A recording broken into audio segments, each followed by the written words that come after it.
আসসালামু আলাইকুম। বরিশাল জবমতের পক্ষ থেকে শুভেচ্ছা। ত্রিভুজের সংখ্যা বিষয়ক আরও একটি জাদু নিয়ে আসছি। এভাবে চিত্রে তো যদি থাকে কয়টি ত্রিভুজ থাকে, অথবা এভাবে যদি থাকে, তাহলে আমরা এই সোজাসুজি যে দাগ কয়টা ভাগ, 1 2, এখানে 2টি ত্রিভুজ, এখানে 2টি, আর এখানে 2টি ত্রিভুজ। আবার এখানে কয়টি, 1 2 3 4, এখানে 4টি ত্রিভুজ, এখানে 4টি ত্রিভুজ। আরও এভাবে যদি আসে,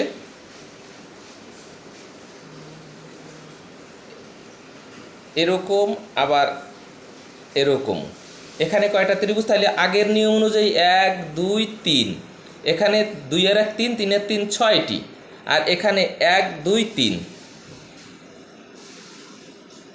3টি, এটা গুণ হবে 3 6 18টি এখানে। তাহলে এখানে আগের নিয়মে 1 2 3, তাহলে 3 এর 2 5, 5 আর 1 6, 6 গুণ 1 2 3, 3 6 18, এখানে 18টি ত্রিভুজ আছে। ধন্যবাদ সবাইকে।